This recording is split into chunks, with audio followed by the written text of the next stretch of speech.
రాను రాను ఈ తీవ్రత సమ్మర్‌కి పెరుగుతూ వస్తుంది. టెంపరేచర్స్ పెరుగుతూ ఉన్నాయి. డీహైడ్రేషన్ స్టేటస్ ఎక్కువ అవుతుంది.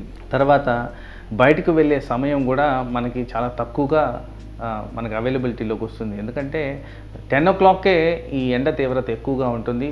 మనుషులు అది ఫీల్ అవుతున్నారు కూడా ఎక్కువగా ఎండ ఉంటుందని.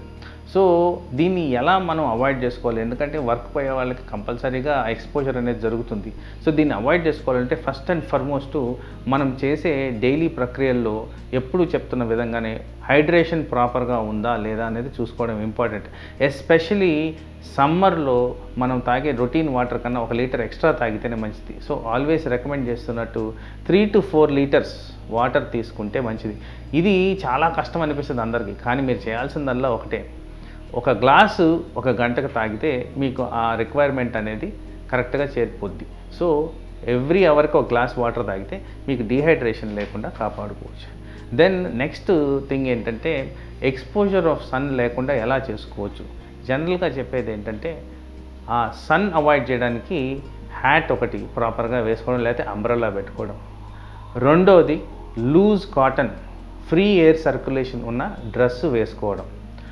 మూడోది వాటర్ తాగుతూ ఉండడం. ఇలాంటివి చేస్తే మీకు హీట్ స్ట్రోక్ రాకుండా కాపాడుకోవచ్చు. బట్ తీవ్రత పెరిగే కొద్దీ పెద్దవాళ్ళల్లో కానీ, చిన్నపిల్లల్లో కానీ, ప్రెగ్నెంట్ విమెన్లో కానీ ఈ ఛాన్స్ ఆఫ్ హీట్ స్ట్రోక్ ఎక్కువగా కనిపిస్తుంటుంది. వాళ్ళకున్న బాడీలో చేంజెస్, మార్పుల వల్ల. ఎండకి ఎక్స్‌పోజర్ ఉందంటే వెంటనే ఇంటికి వెళ్ళి కాస్త చల్ల పానీయములు తీసుకోవడం, చల్లదనంలో ఉండడం, కాస్త కోల్డ్ షవర్ తీసుకుంటే మీకు ఈజీగా ఇది రివర్స్ చేసేయచ్చు. ఈ హీట్ స్ట్రోక్లో ఏమవుతుందంటే బాడీ టెంపరేచర్ విపరీతంగా పెరిగిపోద్ది.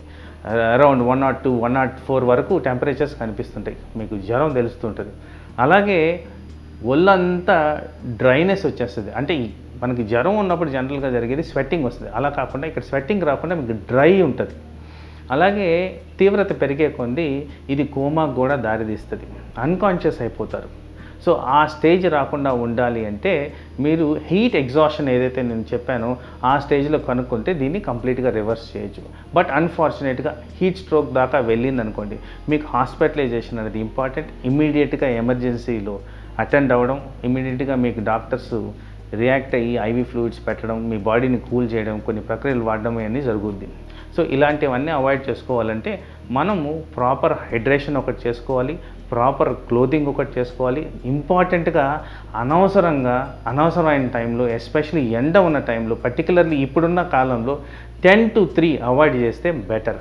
ఇలాంటివన్నీ చేసిన దానివల్ల మీకు హీట్ స్ట్రోక్, హీట్ ఎగ్జాషన్ రాకుండా కాపాడుకోవచ్చు. మోస్ట్ ఇంపార్టెంట్గా గమనించుకుంటే మనం ఇంట్లో చేసిన చల్లటి పానీయంలే కాకుండా మజ్జిగ plus barley water, starch water, పప్పు మీద వాటర్, ఇలాంటివన్నీ కూడా మన పోషకాహారాలు ఇవ్వడమే కాకుండా హైడ్రేషన్ ప్రాపర్గా మెయింటైన్ చేస్తుంది.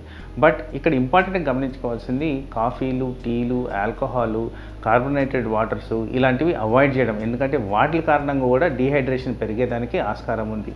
సో ప్రాపర్ హైడ్రేషన్ అంటే మనం చెప్పినట్టు ఈజీగా డిజాల్వ్ అయ్యి మనకి బాడీలో స్ట్రెంగ్త్నిచ్చే ఆ పానీయములు తీసుకుంటే మీకు హీట్ స్ట్రోక్ రాకుండా కాపాడుకోవచ్చు.